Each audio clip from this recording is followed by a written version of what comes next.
Fondée à Paris en 1860 par le père François-Jean-Baptiste de Laplace, de la Communauté des Pères du Saint-Esprit, et Jeanne-Marie Moisan, la jeune famille religieuse répond aux besoins du temps. L'ouverture d'un orphelinat permet d'assurer une éducation chrétienne à des petites filles abandonnées dans les rues de Paris. La congrégation des Sœurs servantes du Saint-Cœur de Marie trouve donc ses origines dans cette petite œuvre, comme se plaît à l'appeler le fondateur. Il ajoute « J'ai planté le premier jalon, si c'est la volonté de Dieu qui m'a dirigé, il en viendra d'autres. » Alors c'est là que Jeanne-Marie Moisan, il l'avait connue. C'est une femme sans tellement elle avait une grande formation de foi, formation chrétienne, mais pas tellement de formation intellectuelle, mais une femme de jugement, puis une femme de grand dévouement. Une femme très détachée, humble, très humble, d'une grande bonté. Quand elle entrait dans une maison, c'est la Vierge qui passait la première. On apportait la statue de la Vierge. C'est peu à peu que des dames, avec Marie Moisan, ont demandé de former un groupe religieux, une congrégation. Et là, notre père disait, « Ah, mon Dieu, si cette faveur m'était accordée, que ce serait grand, ce serait magnifique. Mais j'y vois tant d'obstacles. » Mais il dit, par ailleurs, des obstacles, c'est de bon augure. Ça sera la preuve que c'est Dieu qui agira. C'est beau, vous savez, notre histoire est belle. Quand on chante, quelle est belle notre histoire.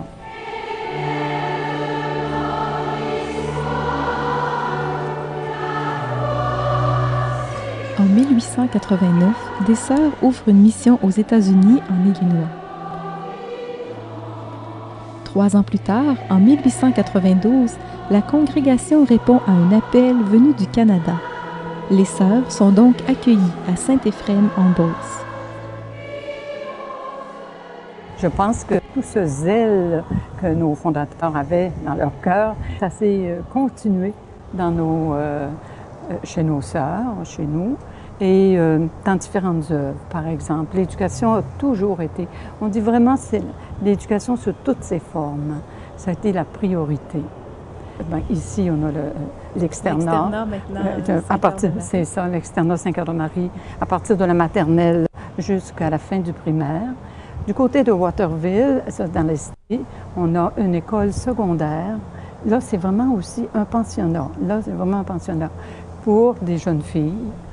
Et dans ces 2 écoles, maintenant, ce sont des laïcs qui ont la responsabilité et qui en tout cas, qui travaillent aussi selon notre esprit. Ça, c'est dans le domaine de l'éducation. Je pense aussi dans des petits milieux, les paroisses, on est comme une présence. Et encore là, on a notre rôle d'éducatrice. On voudrait voir, on voudrait filmer, parce que c'est... Ah ben, ça donne, c'est bien, j'ai le plus beau des garçons. Bon! J'ai le plus beau des garçons.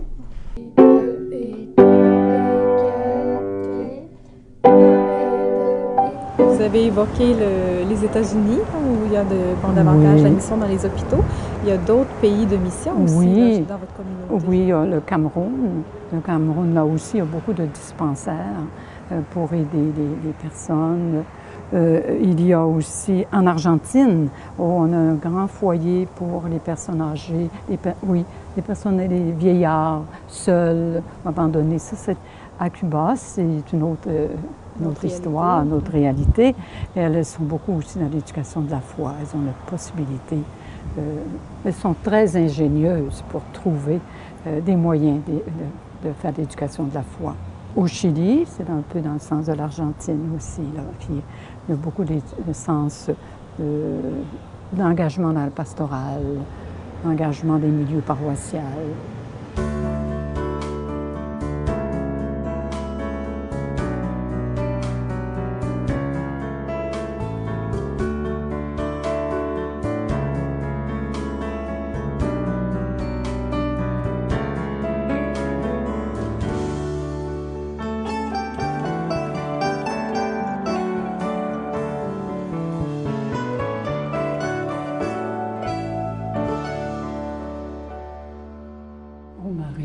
À votre cœur, je confie votre mission, la nôtre, l'Église.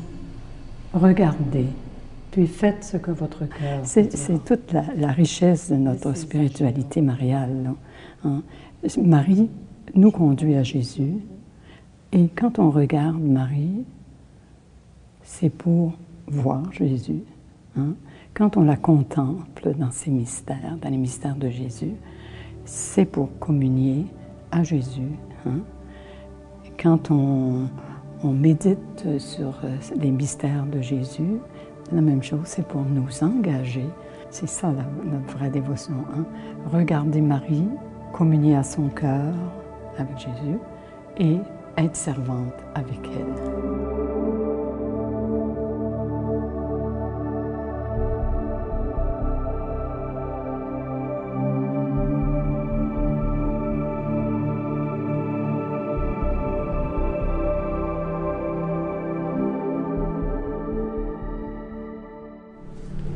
C'est votre activité de détente après le dîner, ma Oh sœur? ben oui, c'est qu'avant de monter à la reliure, là, moi je me suis arrêtée ici, je me suis laissée tenter ici, là.